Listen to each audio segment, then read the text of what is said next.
Estamos comenzando con bastante retraso la clase. Tuvimos pues, dificultades en la división del salón. Recuerden que la última vez que vimos el tema sobre enfermedad crónica difusa pulmonar, hablamos de las enfermedades obstructivas crónicas, EPOC por sus siglas en español, y consideramos básicamente el enfisema, que es dilatación con destrucción de las paredes alveolares más allá del bronquiolo respiratorio.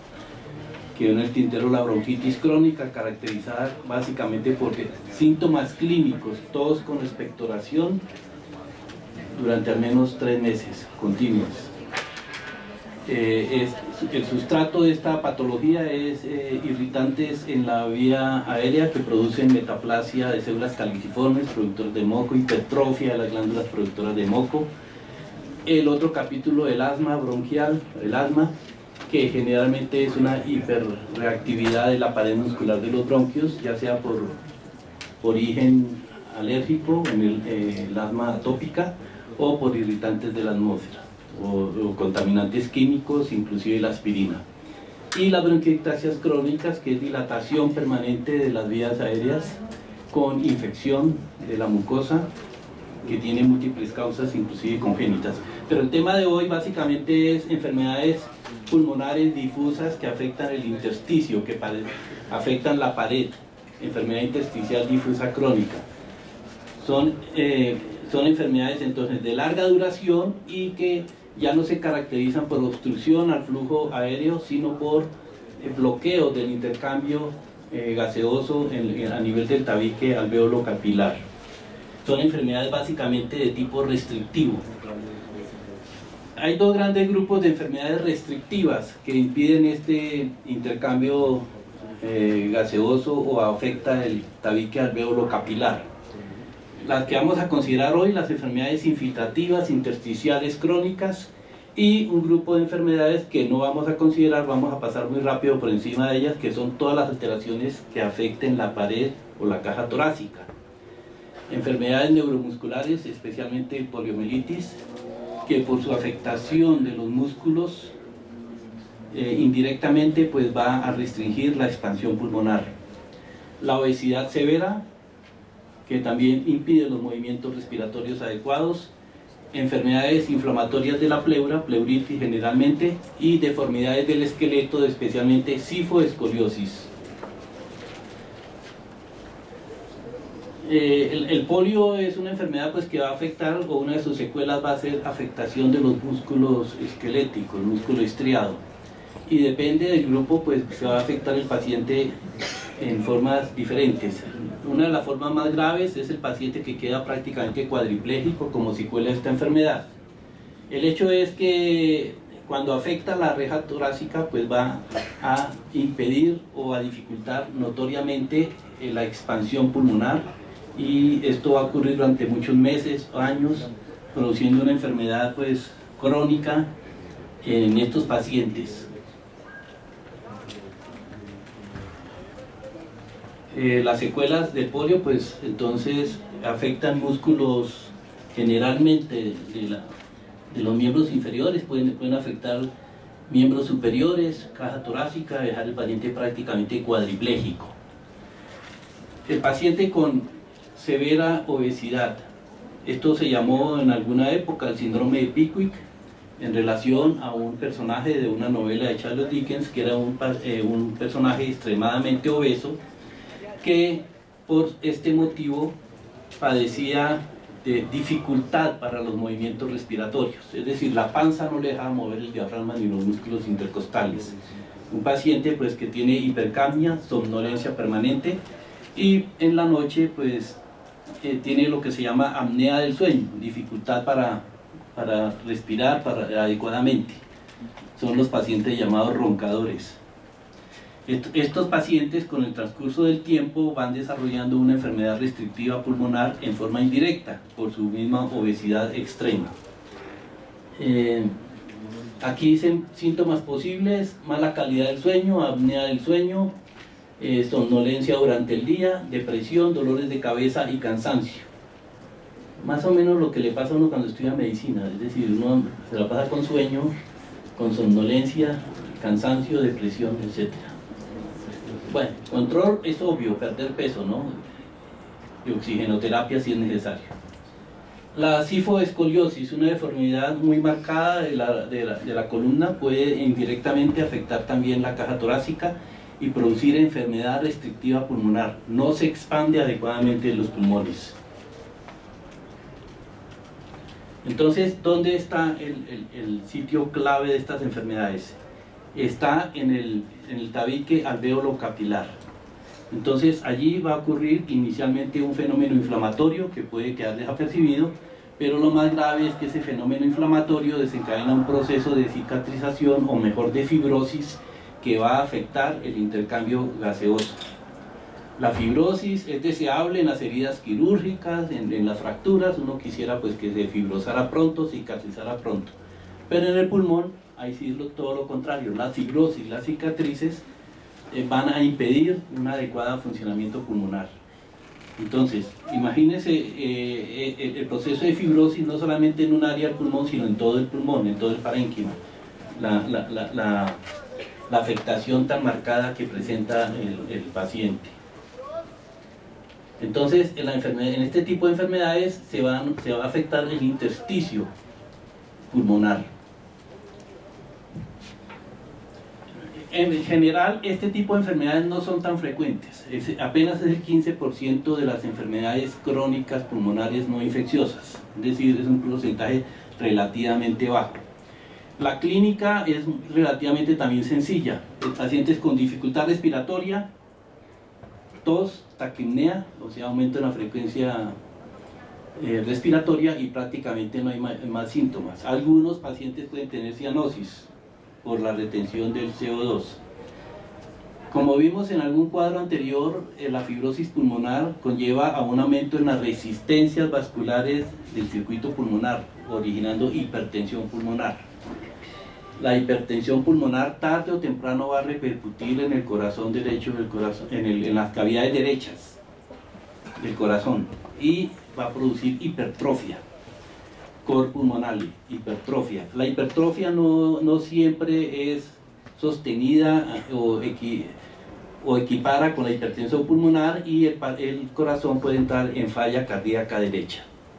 Entonces, muchos de los pacientes con enfermedad pulmonar restrictiva van a desarrollar un cor pulmonale y una falla cardíaca.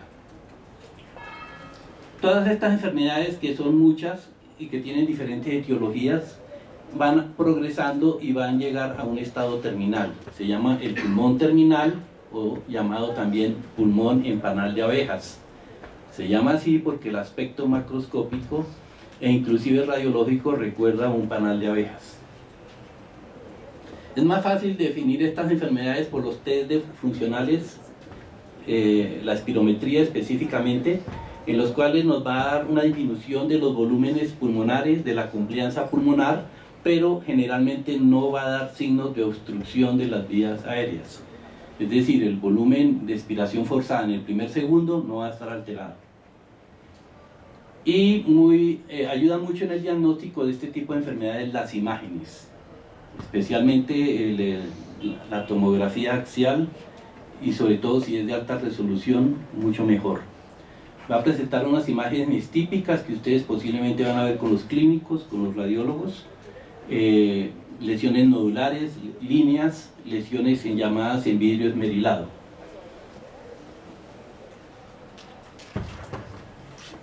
Entonces, la fase terminal del pulmón es lo que se llama el pulmón terminal o en panal de abejas.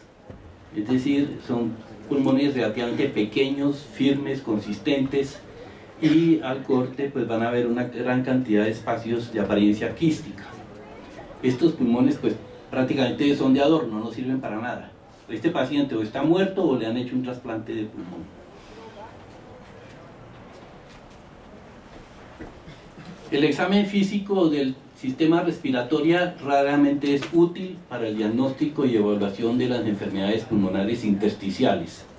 El examen físico puede ser muy útil para valorar procesos de consolidación, neumonías, derrames pleurales y otro tipo de alteraciones, pero en general en las enfermedades restrictivas los hallazgos no van a ayudar mucho. Desde el punto de vista morfológico, pues los radiólogos hablan de patrones de compromiso del pulmón en este tipo de enfermedades. Aquí vemos en este esquema diferentes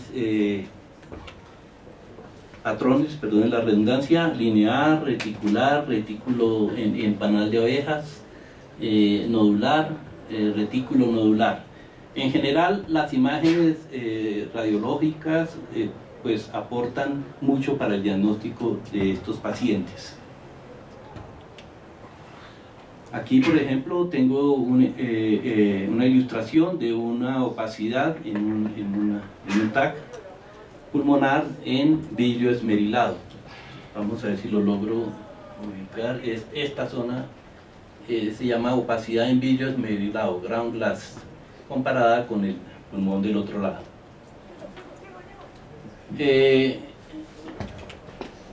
Otra forma diferente es afectación, casi siempre es subpleural, en este caso es una imagen de apariencia reticular, en una enfermedad que se llama IPF. Ahora vamos a ver qué es la IPF. Idiopático pulmonar fibrosis, o sea, fibrosis pulmonar idiopática, que es uno de los prototipos de este tipo de enfermedades. Aquí vemos el panal de abejas, cómo se evidencia en el TAC. Esa imagen, pues, como microquística, que está afectando buena parte del pulmón. Estos pulmones están bastante afectados por la enfermedad y están prácticamente en un estadio terminal.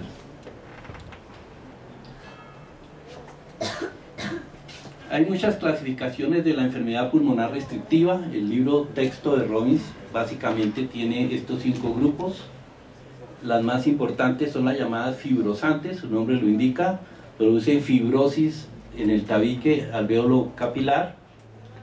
Otras enfermedades se caracterizan por la formación de granulomas, y el prototipo de enfermedad granulomatosa no infecciosa obviamente es la sarcoidosis. Recuerden, en nuestro medio, en Colombia, la tuberculosis es una enfermedad endémica en las zonas rurales, en los sitios hacinados, en los sitios donde la gente vive en pobreza extrema. Y cuando tenemos enfermedad granulomatosa en Colombia, todos debemos pensar primero en tuberculosis. Pero hay enfermedades granulomatosas no infecciosas, sobre todo en Canadá, Estados Unidos, pero también se ven en nuestro medio, que se llama la sarcoidosis. Enfermedades de tipo eosinofílico es otro grupo de enfermedades pulmonares restrictivas, un grupo de enfermedades asociadas al tabaquismo, al uso del cigarrillo, y otras que no están muy bien clasificadas o especificadas en un grupo aparte. El grupo más importante es el grupo llamado de enfermedades fibrosantes, en las cuales incluimos la fibrosis pulmonar idiopática, que es la que vamos a considerar un poquito más en extenso como prototipo de enfermedad, como enfermedad demostrativa de estas enfermedades pulmonares restrictivas. FPI, las siglas en inglés. Neumonía intersticial no específica, otro grupo diferente, y neumonía en organización.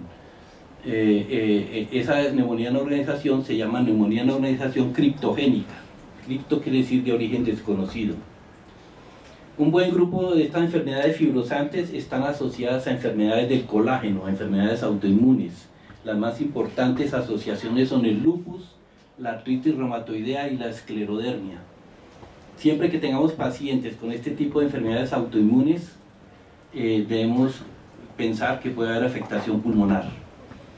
Y un grupo importante, las llamadas neumoconiosis. Entonces, dentro de la enfermedad restrictiva pulmonar, vamos a volvernos un segundo, tenemos las enfermedades fibrosantes, que son las que estamos considerando. Repito, fibrosis pulmonar idiopática, neumonía intersticial no específica, neumonía en organización criptogénica y asociadas a enfermedades autoinmunes, y el grupo de las neumoconiosis.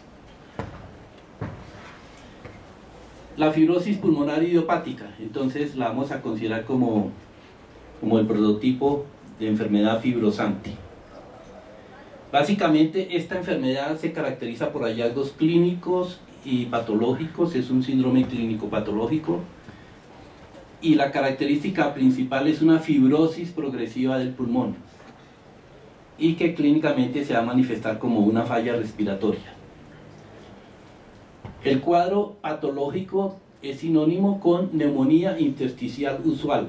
Entonces, ustedes van a encontrar los dos nombres en la literatura.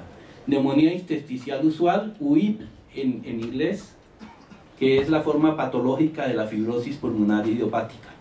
Para mí son básicamente sinónimos. Fibrosis pulmonar idiopática igual a neumonía intersticial usual.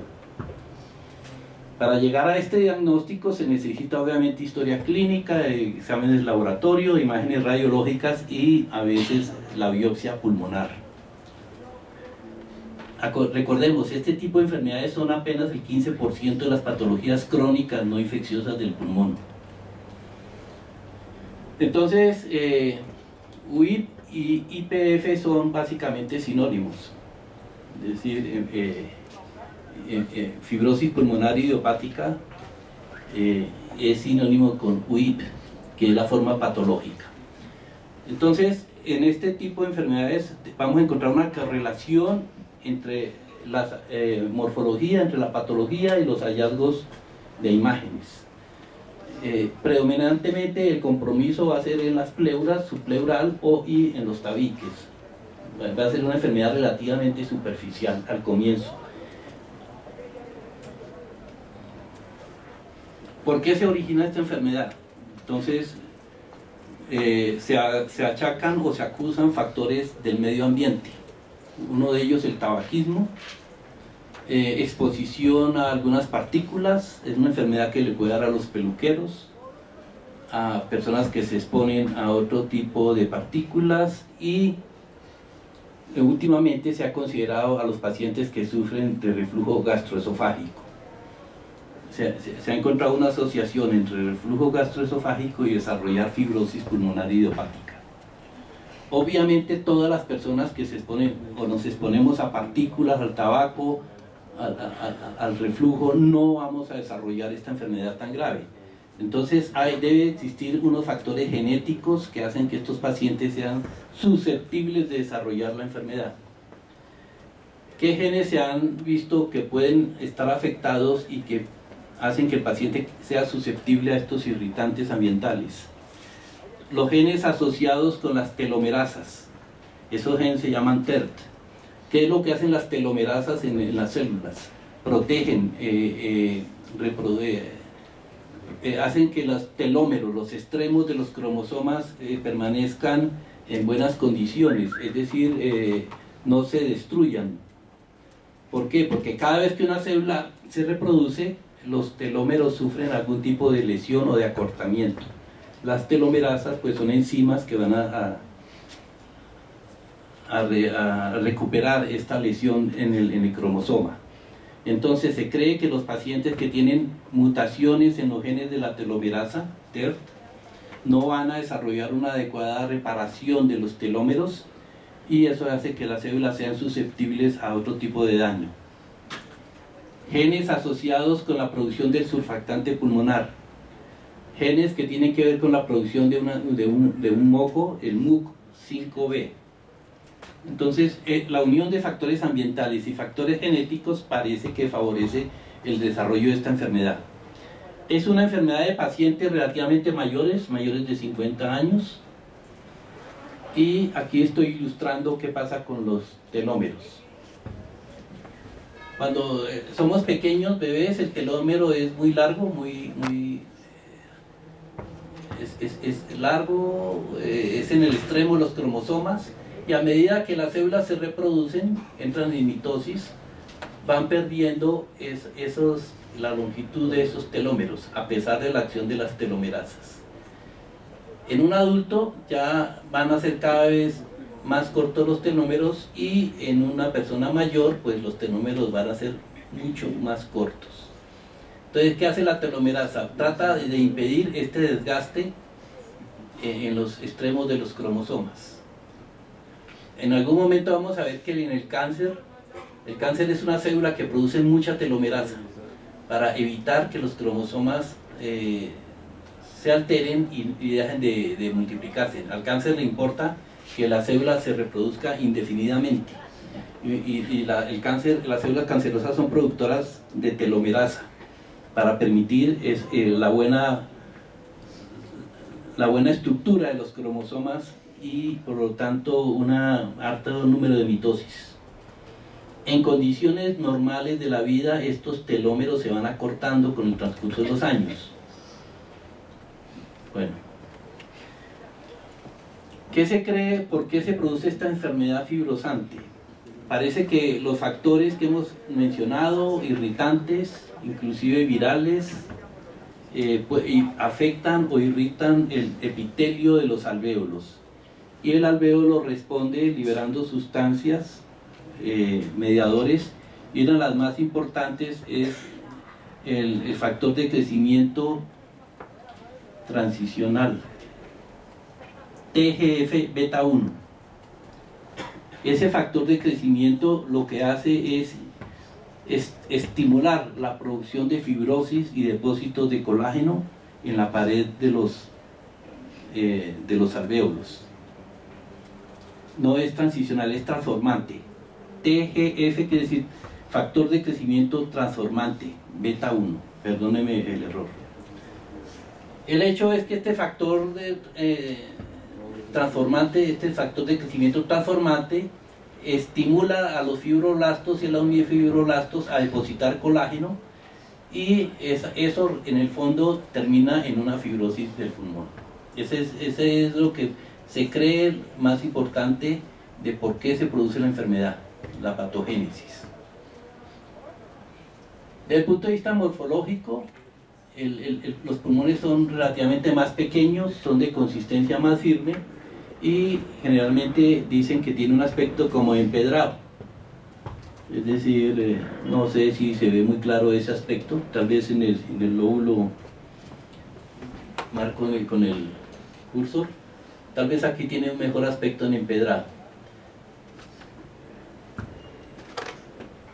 Desde el punto de vista histológico, pues tenemos varias lesiones, y estas lesiones tienen una característica que se presentan al mismo tiempo, pero son diferentes entre sí. Eso se llama heterogeneidad temporal.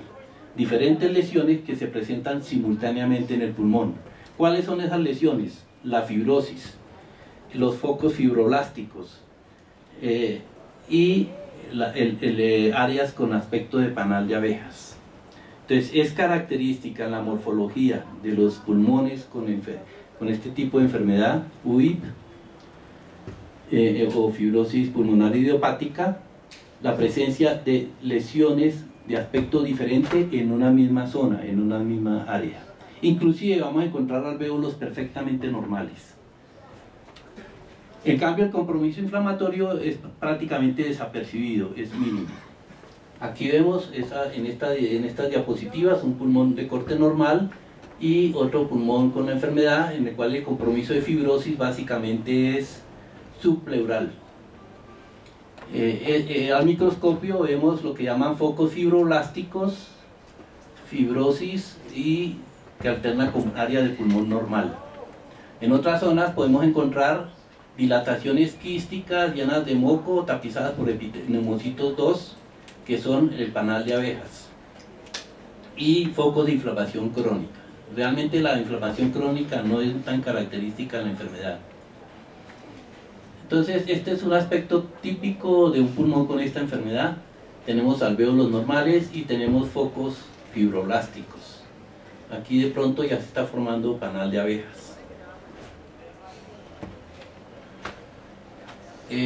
Panal de abejas en la fibrosis pulmonar idiopática.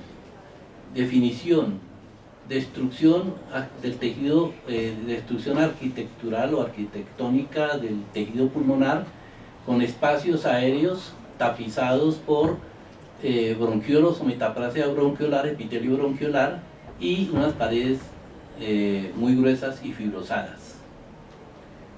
Entonces, el aspecto histológico del panal de abejas, aquí tenemos un aumento, y cuando ya es muy grande, pues puede verse en las radiografías ese aspecto de panal de abejas.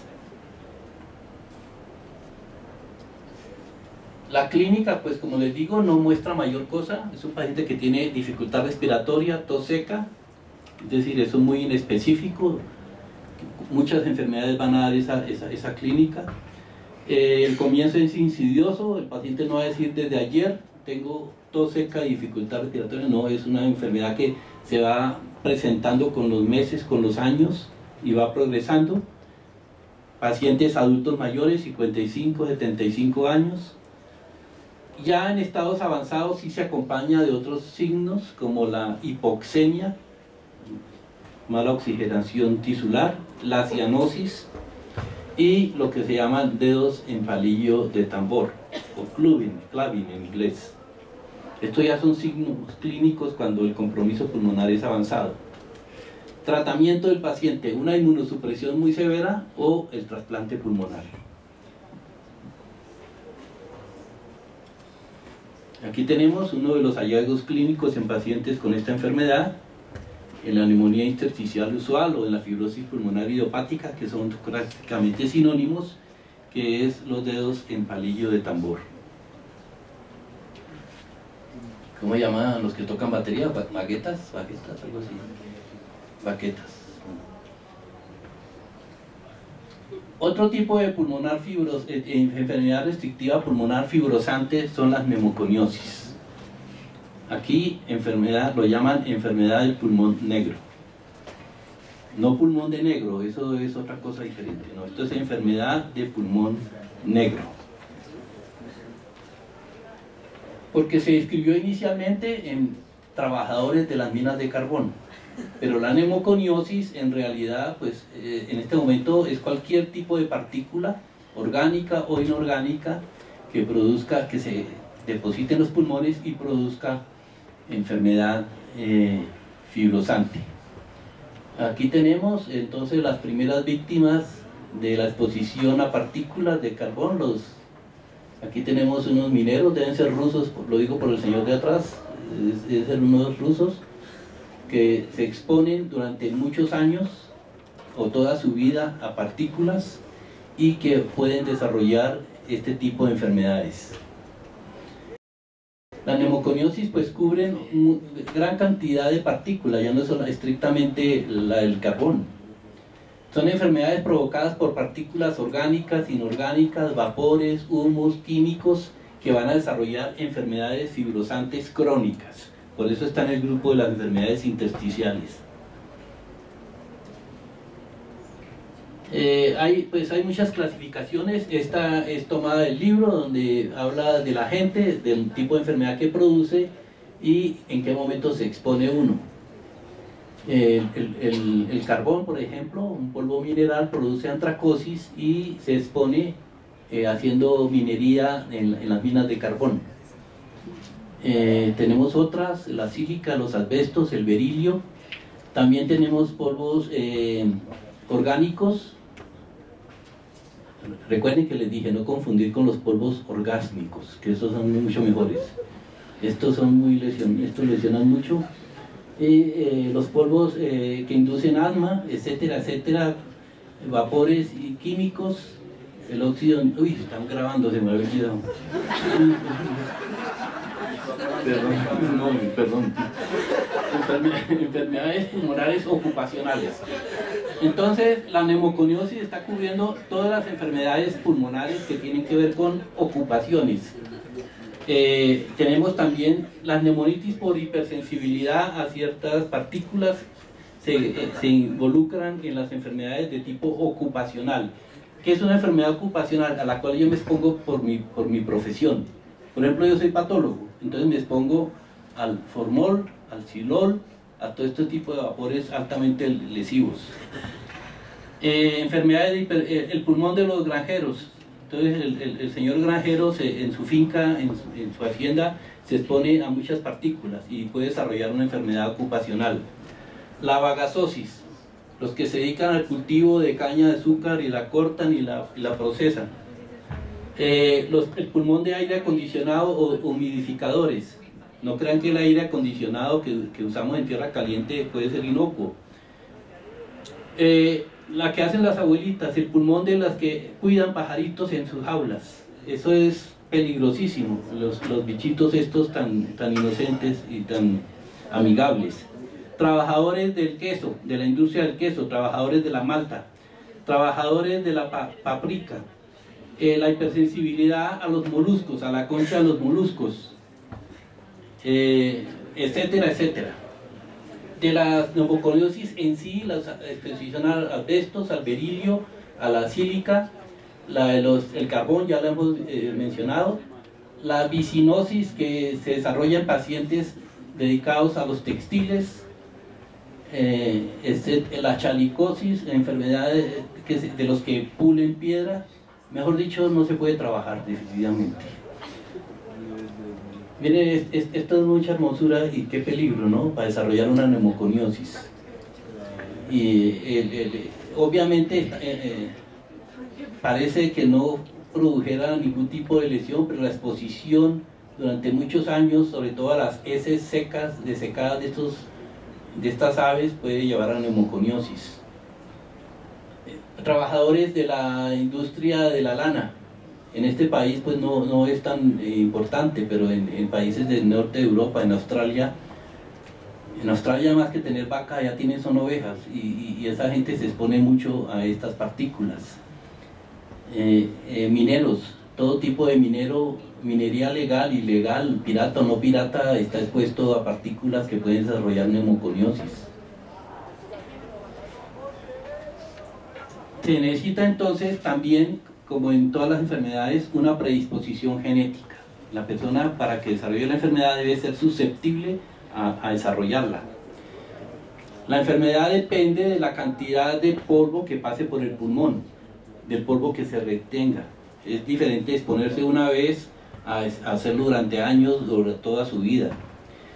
Las partículas deben ser de determinado tamaño, de tal forma que alcancen a llegar a los alvéolos. La forma de las partículas va a influir en si se desarrolla o no la enfermedad. Las características físico-químicas y la posibilidad de solución, de solubilidad de esas partículas es importante. Y si además fuera de exponerme yo a partículas, refuerzo el problema exponiéndome al cigarrillo o a otros tipos de irritantes. Es decir, yo meto cigarrillo, pero también trabajo en una mina. Entonces estoy favoreciendo el desarrollo de la enfermedad. Esto es una especialidad muy importante en la patología del trabajo, en la medicina del trabajo.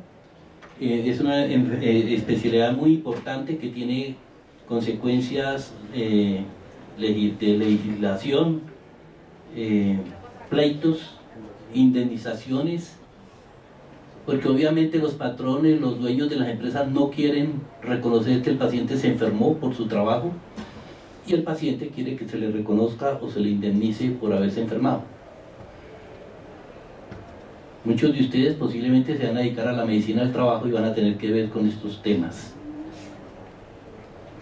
El tamaño de la partícula es importante porque las partículas más grandes son retenidas en la parte superior, en el tracto respiratorio superior, fosas nasales, en la faringe. Partículas de menos de 5 micras alcanzan el tracto respiratorio medio, o sea, bronquios, bronquiolos, y las partículas de menos de 3 micras ya alcanzan los alvéolos. Esas son las más peligrosas de todas, las más pequeñas, porque no logran ser depuradas o trancadas en el tracto respiratorio.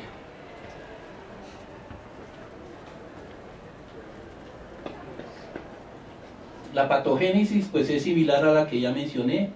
La partícula llega al alvéolo y es captada por un macrófago, y ese macrófago va a secretar unos factores, una serie de sustancias o moléculas que van a determinar qué pasa con el pulmón. El macrófago, una vez se pone en contacto con la partícula, va a secretar factores de fibrogénicos. Aquí están mencionados algunos: tumor necrosis factor, fibronectina, insulina like, factores de crecimiento, el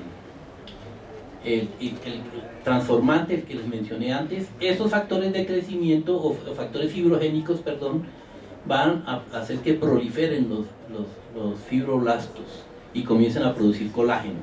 Eso es gravísimo porque el colágeno y los fibroblastos en el pulmón, la fibrosis pulmonar, impide el intercambio gaseoso.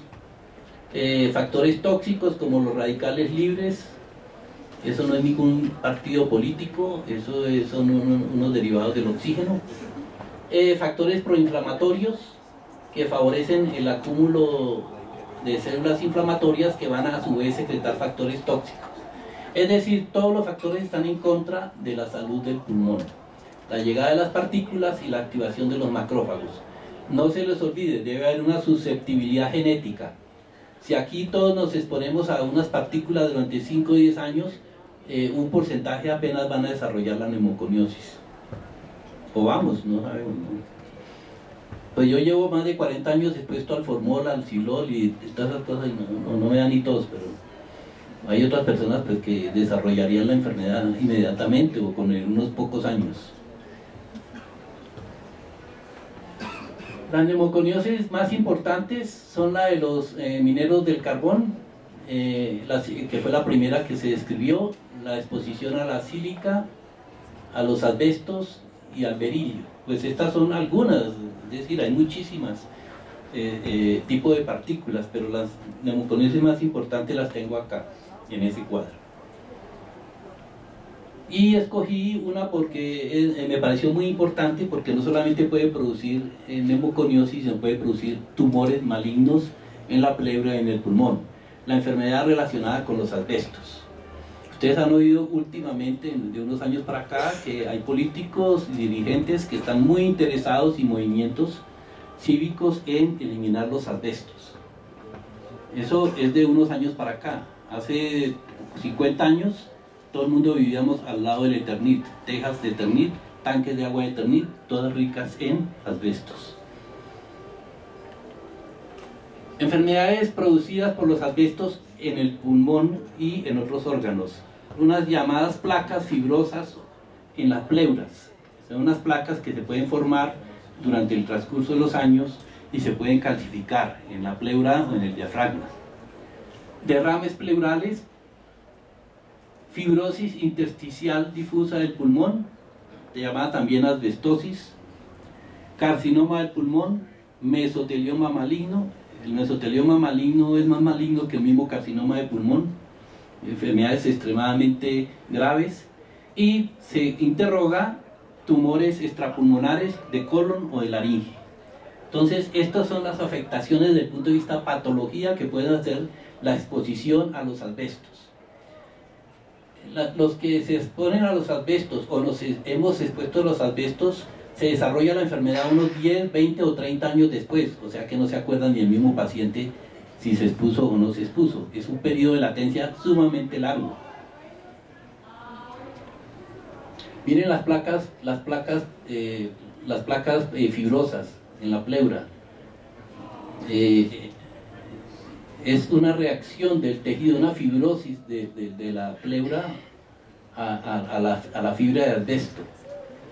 Aquí tenemos placas bilaterales ya calcificadas, exposición a los asbestos evidenciada por unas placas fibrocálcicas características bien definidas en la superficie pleural del diafragma.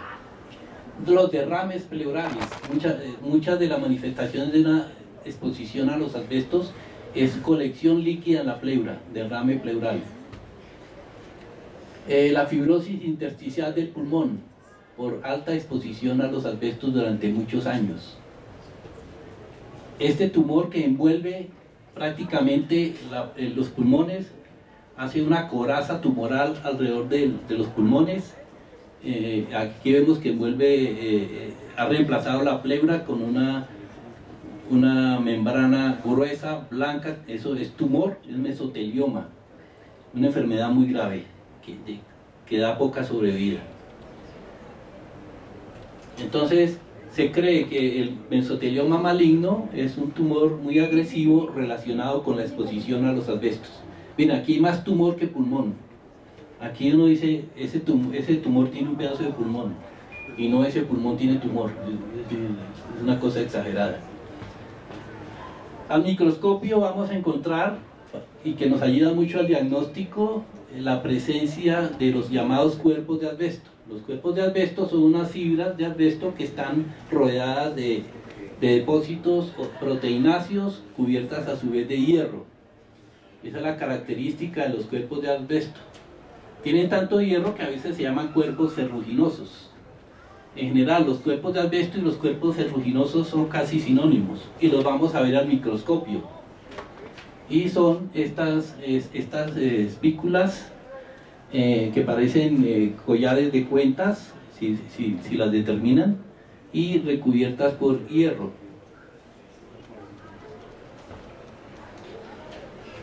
Esta enfermedad y todo lo que hemos visto se produce por exposición entonces a los asbestos. Les decía que hasta hace relativamente pocos años, ustedes de pronto no habían nacido, nuestra gran industria de Eternit nos producía todas las tejas de las construcciones, las tuberías y los tanques de agua, sin saber al veneno que nos estábamos exponiendo. Alza y caída de los asbestos, producción de asbestos. Aquí están en los años 50, miren esa producción tan enorme de asbestos en la industria, comparada con los años 60, una década después empezó a disminuir, y en los años 70 pues la producción ha sido mucho menor. Y ahora con las campañas pues se espera que prácticamente queden eliminados los asbestos en la industria y en la vivienda. Los asbestos son unas fibras, hay varios tipos de asbestos. Hay una fibra que se llama crisotil. Voy a leerlo a lo bellaco porque esto en inglés yo no sé cómo se dirá, crisotil, no sé qué. Crocidolite y amosita. A mí la que más me gusta es la amosita, porque es que las otras son muy aburridas, pero la amosita sí es una chévere. No, mentira, no, estoy grabando, ¿no? Bueno. Los asbestos son unas fibras que pueden adquirir varias formas. Unas son las serpentinas, que no son tan graves, y las otras son las anfibolas, que son más rígidas. Las más agresivas son las anfibolas. Las serpentinas, su nombre lo dice, son, por lo menos no producen cáncer. Formas de los asbestos. Los asbestos pueden ser de tipo serpentino o anfíbolas. Los serpentinas son los que son curveados y son los que son más usados en la industria. La mayor parte de los asbestos en forma de serpentina son crisotiles, son menos patogénicos, sí son fibrogénicos, pero son menos patogénicos y no están asociados con el desarrollo de mesotelioma. En cambio, las anfibolas, como el crocidolite, ese sí es más agresivo, más patogénico, también produce fibrosis y está asociado con el mesotelioma. De todos modos, estas fibras, cualquiera que digamos, son lesivas, no es decir, el hecho que no produzcan mesotelioma no quiere decir que no produzcan enfermedad.